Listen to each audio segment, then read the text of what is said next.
ప్రభు నామమునకు మహిమ కలుగును గాక. హల్లెలూయా. ఇంకా బిగ్గరగా స్తోత్రం చెప్దాం. హల్లెలూయా. దేవుని యొక్క మహాకృపను బట్టి శిలువ ధ్యాన కూడికలో మరొక రోజు ఆయన యొక్క సాన్నిధ్యాన్ని అనుభవించడానికి ప్రభు అనుగ్రహించిన శ్రేష్టమైన సమయాన్ని బట్టి నేను దేవునికి మహిమను చెల్లిస్తున్నాను, ఆయనకే ఘనతను చెల్లిస్తున్నాను. ఈరోజు దేవుని సముఖంలో ఉన్నామంటే, దేవుని ఆరాధిస్తున్నామంటే, ఆయన ఘనపరుస్తున్నామంటే, దేవుని మహిమపరుస్తున్నామంటే ఇది ప్రభు ఇచ్చినటువంటి కృప మాత్రమే. కనుక ప్రభు అనుగ్రహించిన కృపను బట్టి మనం నిరంతరం ప్రభువుని స్తుతించాలి, దేవుని నామాన్ని ఘనపరచాలి. ఆయన ప్రేమ మన పట్ల చూపించిన దేవదేవునికి కృతజ్ఞత కలిగిన వారిగా మనం ఉండాలి.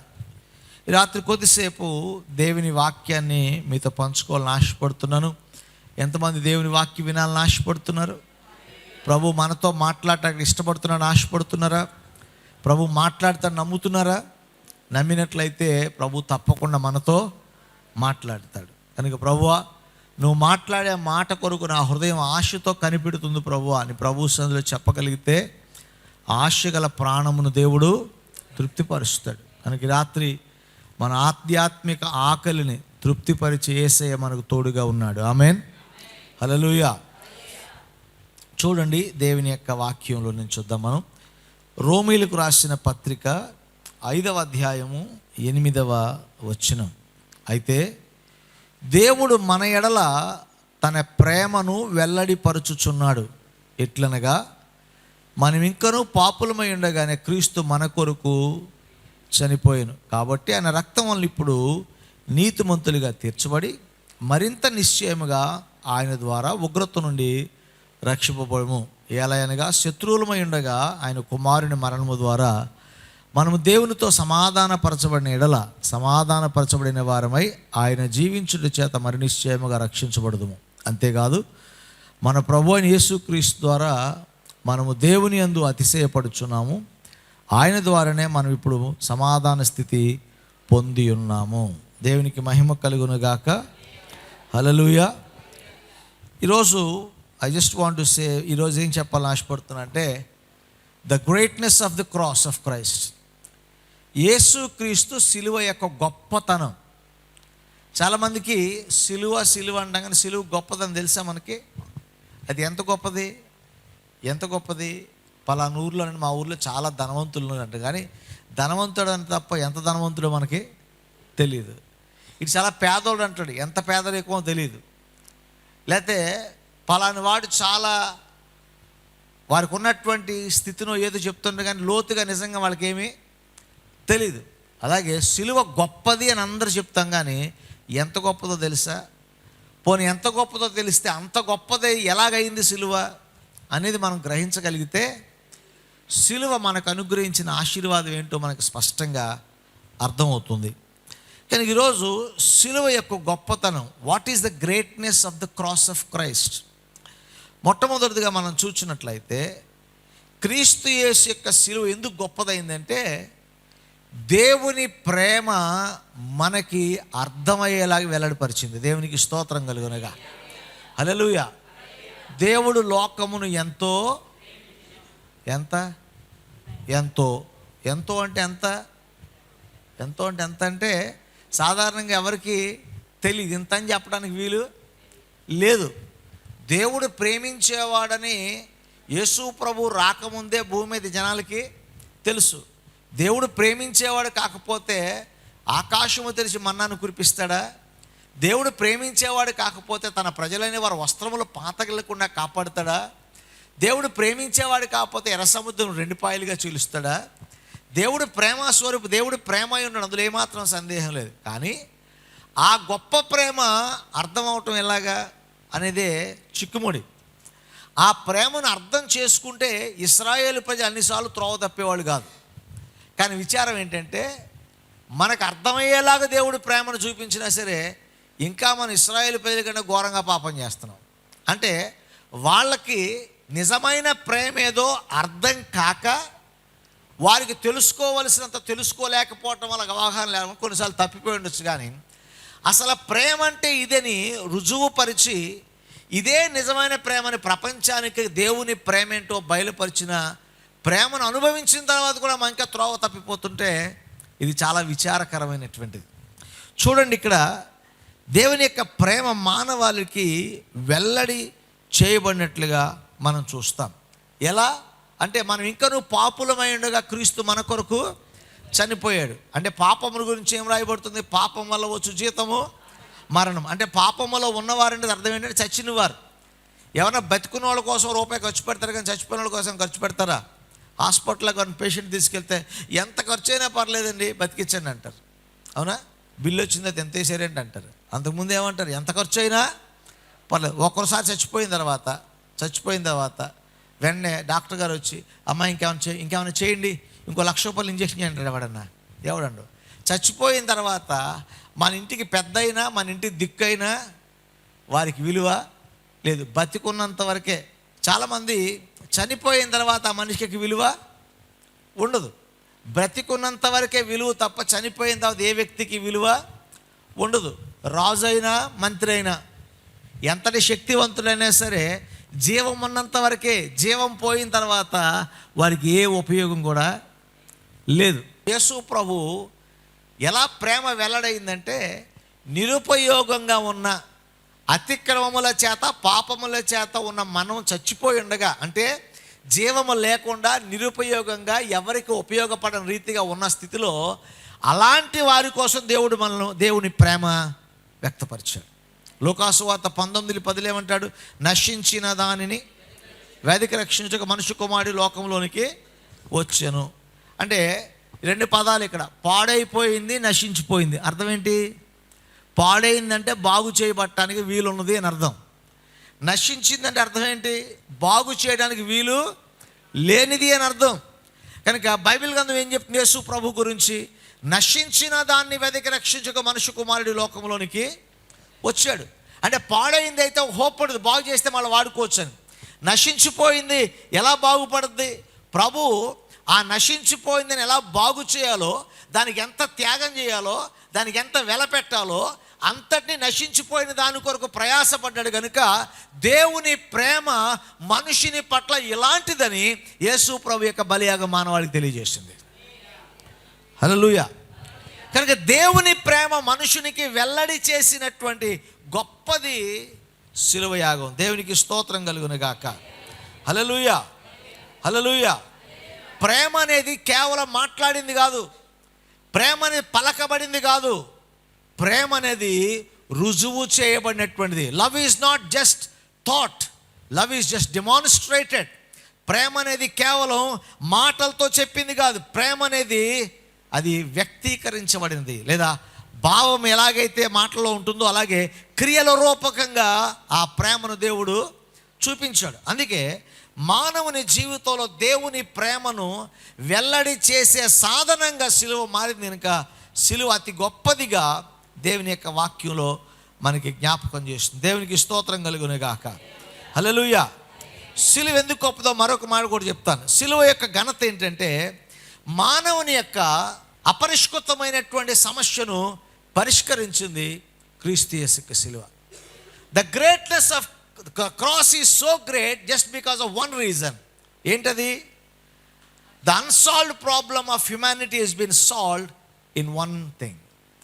మానవుని జీవితంలో అపరిష్కృతంగా ఉన్నటువంటి ఒక్క విషయమై దేవుడు శాశ్వత పరిష్కారాన్ని చూపించాడు సిలువ ద్వారా మాత్రమే. దేవునికి స్తోత్రం కలుగునుగా.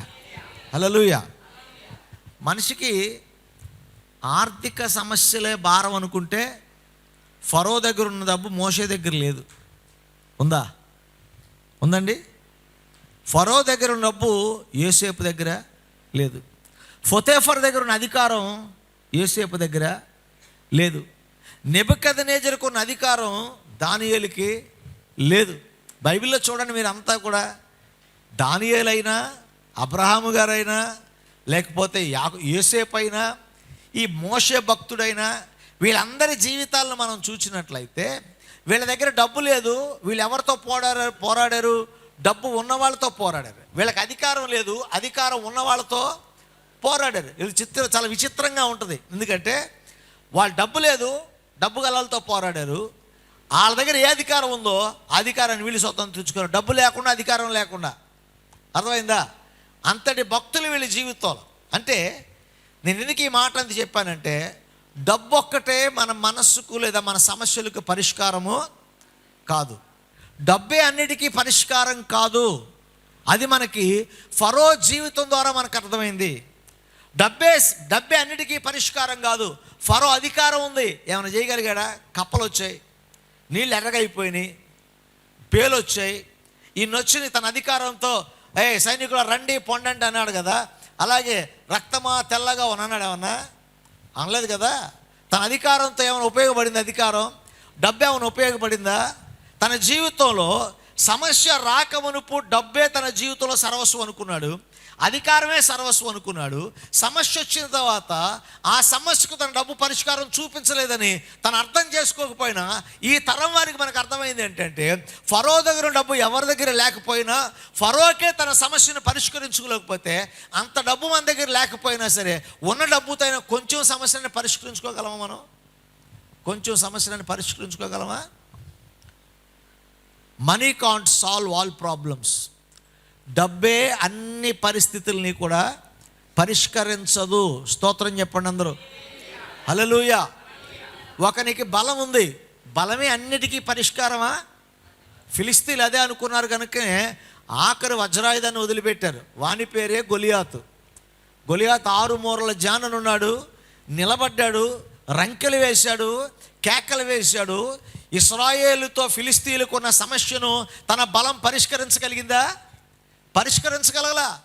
ధనం పరిష్కరించలేదు, బలం పరిష్కరించలేదు, అధికారం పరిష్కరించలేదు, రాజరికం పరిష్కరించలేదు. మానవుని యొక్క సమస్యలు అలాగే ఉన్నాయి. డబ్బు పరిష్కరించలేకపోతే అసలు పరిష్కరించడం ఇంకో సమస్య ఉంది. అదేంటి తెలుసా? పాపము. మీ జీవితంలో పాపం ఉంది. ఆ పాపం పరిష్కరించబట్టం నేను వచ్చి చేయలేను, కానీ నువ్వు నా దగ్గరికి వస్తే ఆ సమస్య నేను పరిష్కరిస్తానని. బాబు, పాపమును అనే సమస్యను, అపరిష్కృతంగా ఉన్నటువంటి ఆ సమస్యను శాశ్వతంగా దేవుడు పరిష్కరింపజేశాడు. కనుకనే పాపము సిలువ ద్వారా తప్ప మరి దేని ద్వారా పరిష్కృతము కాలేదు. పాపులను రక్షించిన క్రీస్తు యేసు లోకమునకు వచ్చెను అని రాయబడింది వాక్యంలో. అంటే యేసు ప్రభు వచ్చింది ఎందుకు అంటే, మనిషిలో ఉన్న పాపాన్ని తీసివేయటానికి, పాపము ద్వారా వచ్చిన శిక్షను తొలగించడానికి, పాపము క్రియేట్ చేసినటువంటి ప్రాబ్లమ్స్ అన్నిటికీ సొల్యూషన్ తీసుకురావడం కోసం యేసు ప్రభు ఈ లోకానికి వచ్చాడు. కనుక సిలువ అది గొప్పదిగా ఎందుకు పరిగణించబడుతుంది తెలుసా? అపరిష్కృతంగా ఉన్నటువంటిదా, పాపం విషయమై ఎవరు ఏమీ చేయలేని స్థితిలో ఉన్నప్పుడు ఆ పాపమునకు కూడా విరుగుడు, ఆ పాపమునకు కూడా పరిష్కారము చేసి ప్రభు మనల్ని పాపములను విడిపించి, పాపపు దాస్యములో నుంచి, పాప మరణములో నుంచి శాశ్వతంగా విమోచించి మన స్వతంత్రులుగా చేసాడు యేసయ్య. అందుకే సిలువ అతి గొప్పదిగా పరిగణించబడుతుంది. దేవునికి స్తోత్రం కలుగును గాక. చాలామంది పాపం అనేటటువంటిది అపరిష్కృతంగా ఉన్న సమస్యగా మిగిలిపోయింది. ఆదాము ఏదోలే తప్పు చేసాం, మొన్నంటే ఏదో మాటకు మాట చెప్పేశాం, ప్రభుని ఏదో అన్నాము, తప్పించుకుందాం చూసి అవ్వలేదు, కనుక నీ వల్ల ఇలాగైంది, ఇద్దరం పల్లి ప్రభు కాళ్ళ మీద పడదామని చెప్పి మళ్ళీ వెనక్కి పరిగెత్తుకుంటే ఏదైనా వనలోకి వద్దాం అనుకుంటే, ప్రభు ఏం చేశాడు? ఏదైనా ఉన్న దగ్గర ఎంట్రన్స్లో స్వాగత బోర్డు పెట్టాడా? పెట్టలా. దేవుడు ఖడ్గజ్వాలలు 2 పెట్టాడు. అర్థమైందండి? అవి ఖడ్గజ్వాలలు. అది కూడా ఎలాంటిదంటే లెఫ్ట్ అండ్ రైట్లో ఒకటి లేచి ఒకటి పడుతూ ఉంటుంది, ఒకటి మిస్ అయిన ఇంకోటి తప్పని పడుతుంది. కనుక ఒకవేళ వాళ్ళకి బుద్ధి వచ్చి మరలా ప్రభువా నన్ను క్షమించమని అందాం అనుకున్నా సరే అది లోపలికి రావడానికి అవకాశం వాళ్ళకి ఇక లేదు. మరలా ఆదాము లోపలికి రావాలంటే ఖచ్చితంగా బలి అర్పించవలసిందే, ఒకటి తలకాయ తెగలసిందే, అక్కడ ఆ ఖడ్గజ్వాల వాడి మీద పడాల్సిందే. అందుకే అందులో ప్రవేశించడానికి వీలు లేకుండా అయిపోయింది. ఎందుకంటే దేవునితో సహవాసం, దేవుని దగ్గరికి చేరుకునే పరిశుద్ధులే తప్ప పాపం కలిగిన వాడు కానే కాదు. కనుక పాపం పోయే వరకు మరలా దేవుని కలుసుకునేటటువంటి సమస్య లేనే లేదు. ఆదాము మొదలుకొని యేసు ప్రభు భూమి మీదకి వచ్చే వరకు మనిషి చేసిన ప్రతి పాపం కప్పబడింది తప్ప పాపము తీసివేయబడలేదు. కానీ యేసయ్య సిలువలో తన ప్రాణాన్ని అర్పించి రక్తమును చిందించి కప్పబడిన పాపము చేసిన పాపం అంతటిని కూడా తన అమూల్యమైన రక్తములో కడిగి శుద్ధినిగా చేసి పాపమునకు వచ్చిన శిక్ష, అపరిష్కృతంగా మన యొక్క ఆశలో ఉన్నటువంటి స్థితిలో నుంచి మనల్ని విమోచించడానికి, పాపం వల్ల వచ్చిన సమస్యలన్నిటిని విడిపించి సమస్యల నుంచి పరిష్కరించి మనకు నూతనమైన ఆశీర్వాదాన్ని ప్రభు ఇచ్చాడు దేవుడు. హల్లెలూయా. సమస్య సృష్టించినోడు గొప్పోడా? సమస్య పరిష్కరించినాడు గొప్పడా. ఇప్పుడు సృష్టించింది ఎవరు, పరిష్కరించింది ఎవరు? సమస్య దేవుడు సృష్టించలే, ఆదాము సమస్య సృష్టించాడు. యేసు ప్రభు ఆదాము సృష్టించిన సమస్యను పరిష్కరించాడు. దేవునికి స్తోత్రం కలుగునుగా. హల్లెలూయా. అదొక ఆదాము కొరకే కాదండి, ఆదాము వారసులైన మనందరికీ, ఆదాము వారసులమైన ప్రతి మానవ జాతికి దేవుడు పాప క్షమాపణ అనుగ్రహించి శాశ్వతమైన పరిష్కారాన్ని యేసు ప్రభు చూపించాడు. ప్రభునందు ప్రియ దేవుని బిడ్డలారా, పాపము మనకున్నటువంటి పాపము ద్వారా వచ్చినటువంటి సమస్యను శాశ్వతంగా పరిష్కరించింది కనుకనే ఆ యొక్క సిలువ ఘనమైనదిగా గొప్పదిగా ఉన్నట్లుగా దేవుని యొక్క వాక్యం పేరిట నేను మీకు జ్ఞాపకం చేస్తున్నా. దేవునికి స్తోత్రం కలుగును గాక. The cross is great because it solve humanities greatest problem. అంటే మానవుని యొక్క అతి పెద్ద సమస్య అయినటువంటి పాపము నుంచి, మనకి ఆ పాపము ద్వారా వచ్చే శిక్ష నుంచి, పాపము ద్వారా వచ్చే అవమానం నుంచి, పాపము ద్వారా వచ్చే శాపము నుంచి సంపూర్ణంగా మన పరిష్కారం చూపించగలిగింది దేవుని యొక్క సిలువ యాగం. దేవునికి స్తోత్రం కలుగును గాక. హల్లెలూయా. మూడవదిగా మనం చూసినట్లయితే the cross is great because it satisfied divine justice. దేవుని యొక్క న్యాయమును సంతృప్తిపరిచింది క్రీస్తు యేసు యొక్క సిలువ.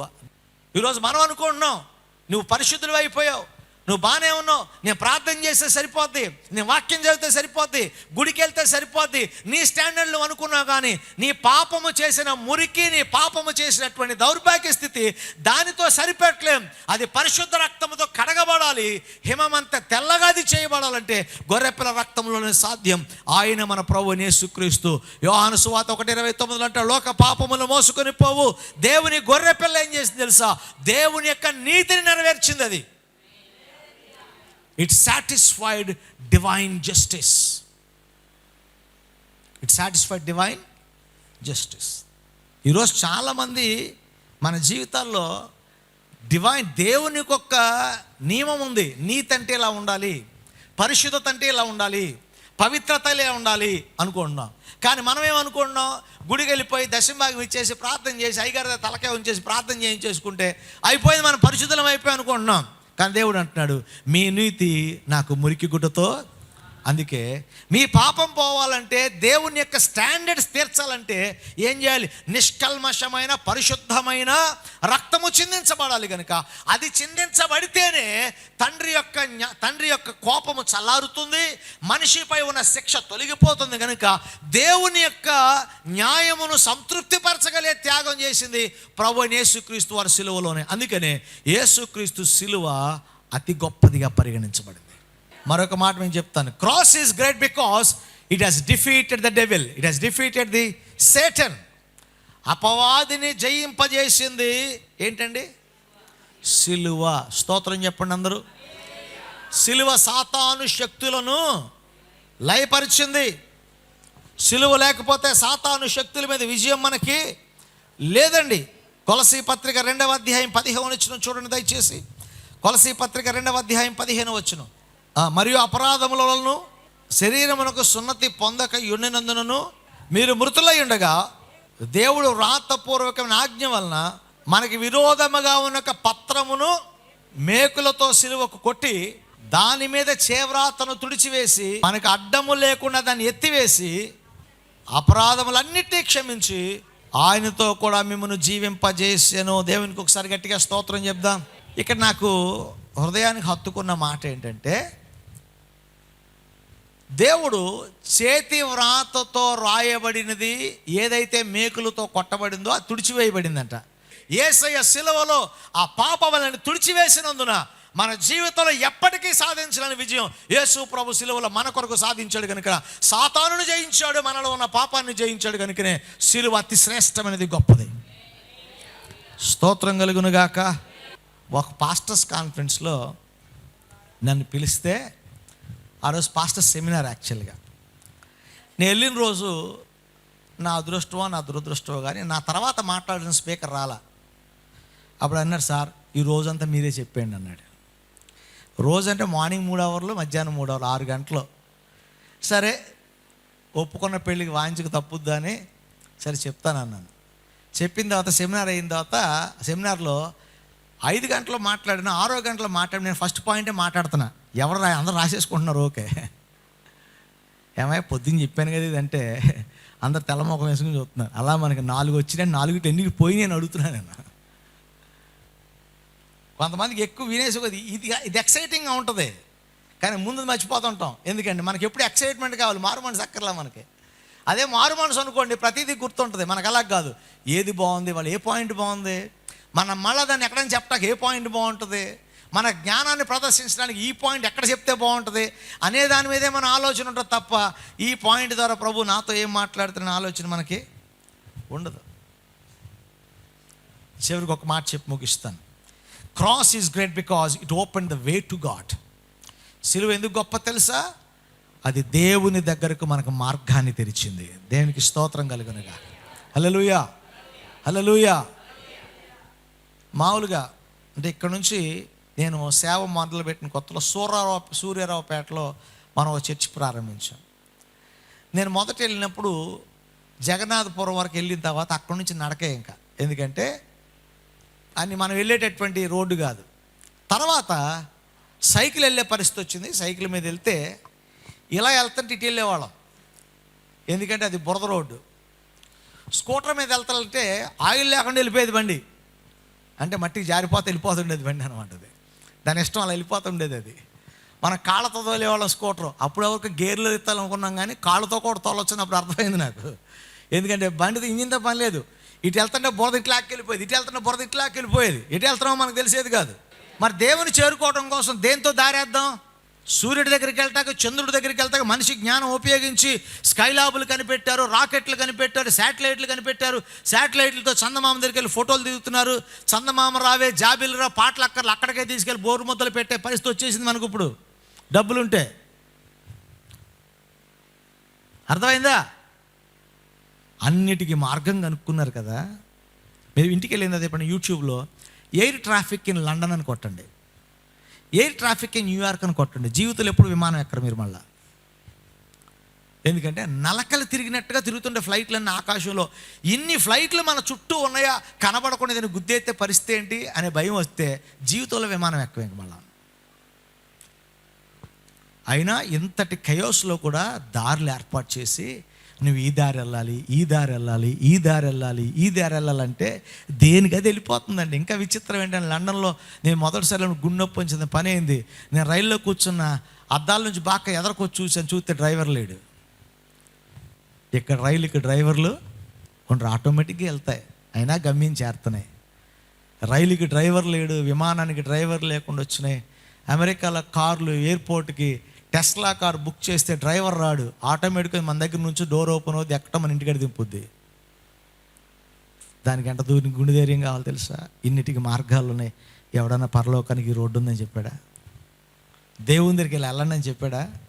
చెప్పలా. కానీ Jesus has built a road on his body.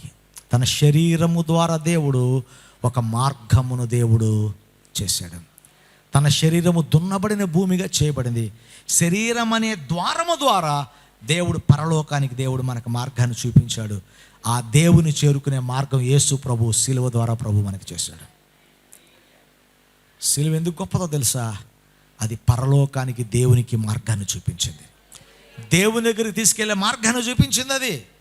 అందుకే ప్రభు అన్నాడు, నా ద్వారా తప్ప ఎవడు తండ్రి దగ్గరికి చేరలేడు, నా ద్వారా తప్ప ఎవడో తండ్రి దగ్గరికి రాలేడు. ఎందుకంటే నేను సిలువలో మీ కొరకు త్రోవను వేసిన వాడును, ఆ త్రోవ లేకపోతే మీకు గమ్యమే లేదు, అసలు ఉన్న గమ్యము చేరలేరు. కనుక దేవుని యొక్క సిలువ మన జీవితంలో ఎందుకు అతి శ్రేష్టమైన, అతి గొప్పదంటే అది దేవుని దగ్గరికి మార్గాన్ని చూపించింది, మనకు దేవునికి ఇలా త్రోవను సిద్ధపరిచింది. The way to heaven is built through the body of Christ. దేవుని యొక్క శరీరము ద్వారా మనకు దేవుని వరకు గమ్యానికి మార్గాన్ని వేసింది సిలువ.